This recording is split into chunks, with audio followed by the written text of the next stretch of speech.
아브라함이 롯에게 이르되 우리는 한 친족이라 나나 너나 내 목자나 내 목자나 서로 다투게 하지 말자. 내 앞에 온 땅이 있지 아니하냐. 나를 떠나가라. 내가 좌하면 나는 우하고 내가 우하면 나는 좌하리라.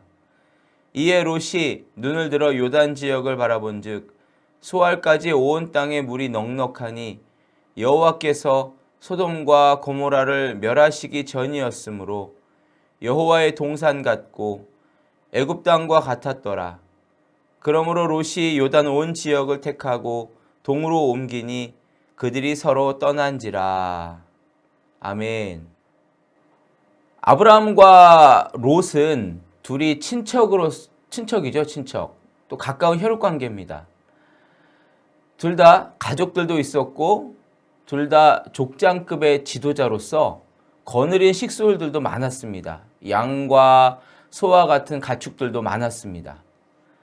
또 두 사람은 하나님께서 약속하신 축복의 땅을 향해서 같이 믿음의 모험을 시작한 동역자들이죠. 그렇지만 두 사람의 그 믿음의 결이라고 표현할까요? 믿음의 결은 확실하게 달랐습니다. 아브라함은 하나님의 말씀의 원칙을 되게 중요하게 여겼지만 롯은 보여지는 풍요함을 더 중요하게 여겼습니다. 그리고 그 결과는 삶에 굉장한 영향을 미쳤죠. 두 사람은 식솔들을 이끌고 같이 요단강 지역까지 이제 하나님이 말씀하신 땅을 향해서 출발을 해서 요단강 지역까지 도착을 했습니다. 그런데 더 이상은 같이 갈 수가 없었어요. 왜냐하면 식솔들이 너무 많아져가지고 양과 소들이 먹을 목초가 부족하고 또 물도 부족해지니까 자꾸 서로 다툼이 생겼기 때문입니다. 그래서 그들은 어쩔 수 없이 결별하기로 선택하고 자신들의 새로운 길을 이제 가기로 선택을 했습니다. 아브라함은 먼저 롯에게 땅을 선택할 수 있는 그런 권리를 주었죠. 네가 좌하면 나는 우하고 네가 우하면 나는 좌하리라. 아브라함은 하나님의 원칙을 따라서 선택을 했습니다. 그러나 롯은 자기의 욕심을 쫓아서 선택을 했죠. 롯은 요단 평원을 선택했습니다. 요단 평지, 풍요의 땅. 가족들에게, 자신의 식솔들에게 번영과 즐거움을 약속할 수 있는 그런 땅을 선택했습니다. 사실 근데 이 지름길처럼 보여지는 길들이 있잖아요, 우리 삶에. 근데 그런 지름길처럼 보여지는 길들은 많은 경우 더 힘든 길이 될 수 있다는 사실을 우리는 꼭 기억해야만 해요.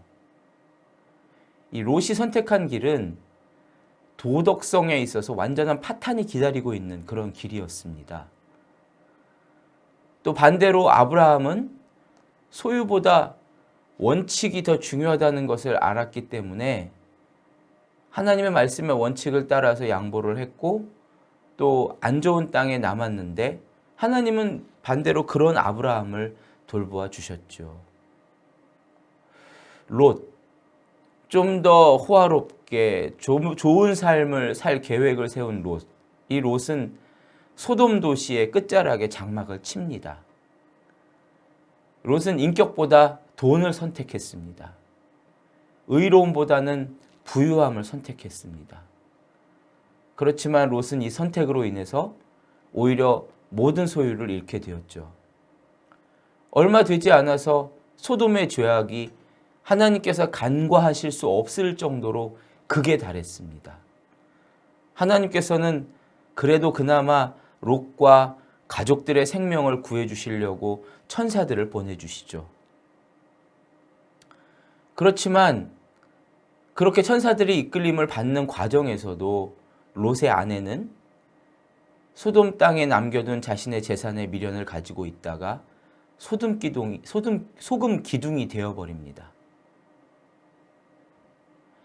롯은 아버지로서 불량배들로부터 자기를 보호하려고 딸들의 순결을 그 불량배들에게 주겠다고 흥정까지 하죠.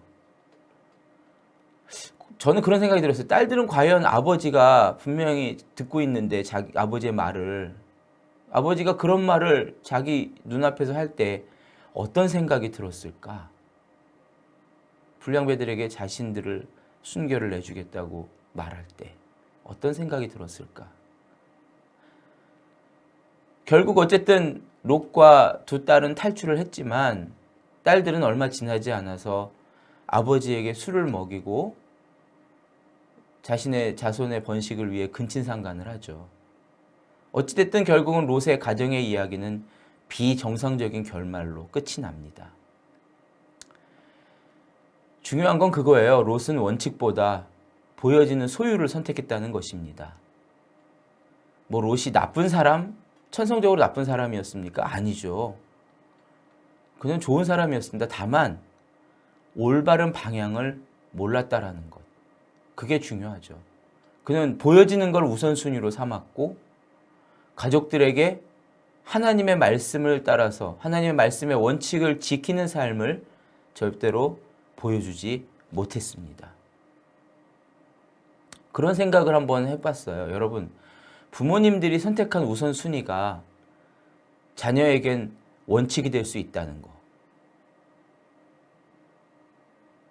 자녀들이 부모님의 삶에서 본 것이 내일 그들이 무엇이 될지를 결정할 수 있다는 거. 원칙이 아닌 소유를 중심으로 부모님들이 살아가게 되면 자녀들은 그대로 따라가게 됩니다. 오늘 우리의 선택에서 자녀들이 그걸 보고 배운 것이 내일 그들의 행동으로 나타납니다. 그러니까 자녀들이 미래에 어떤 행동을 할런지는 오늘 우리의 말과 행동 속에 이미 예언적으로 나타나고 있다는 거죠. 아침 저녁 여러분이 밥상머리에서 자녀들에게 훈계하고 뭐 설교하듯이 자녀들을 가르칠 수도 있겠지만 그게 나쁘다는 게 아니라 그런 것들보다는 여러분의 행동이 오히려 더 큰 영향을 끼친다라는 사실을 기억하셨으면 좋겠어요. 자녀들의 믿음 형성에 필요한 모든 교훈은 배우는 것이 아니라 보는 것입니다. 여러분은 오늘 어떻게 살아가실 것입니까? 또 어제는 어떻게 사셨습니까? 신앙적으로 또 어떤 교훈을 보여주셨나요? 아, 지금은 기도할 시간이 없어. 내일 하자. 지금은 11조 할 돈이 없어. 여유가 생기면 하자. 일주일 동안 말씀 한 장 읽지 않으면서 교회에서는 신실한 척 해봤자 소용이 없죠. 자녀들이 그걸 다 보고 있거든요. 여러분은 어떤 하나님의 원칙을 따라서 살아가고 계십니까? 언제나 행동은 훈계보다 앞선다는 사실을 기억하시기 바라요. 오늘도 여러분의 삶에 작은 원칙을 소홀히 하지 마시고 하나님 안에서 신실한 삶을 사시기를 예수님의 이름으로 축복합니다. 잠깐 기도하겠습니다. 하나님, 아브라함은 하나님의 말씀의 원칙을 따라 소유보다는 하나님의 말씀, 하나님의 인도하심을 선택했습니다. 롯은 하나님의 말씀의 원칙보다 자신의 보여지는 삶, 축복의 삶을 선택했습니다. 결과는 너무나 확연하게 달랐습니다. 똑같이 축복의 땅을 향하여 가나안을 향하여 출발했지만 그 믿음의 결이 다름으로 인하여 결국 하나님 두 가정의 결말은 너무나 달랐습니다. 주님, 오늘 우리의 모든 삶의 믿음의 결이 보여지는 것보다는 하나님의 말씀을 따라가는 삶이 되기를 간절히 기도합니다. 하나님, 소유보다 원칙을 중요하게 여기게 하시고 훈계보다 보여지는 삶을 통하여 하나님 우리 자녀들을 이끌어갈 수 있는 지혜로운 부모님이 되게 하여 주옵소서. 오늘도 사랑하는 기도자들, 사랑하는 예배자들의 삶에 놀라운 하나님의 은혜가 임하기를 간절히 축복하며 예수님의 이름으로 기도하옵나이다. 아멘.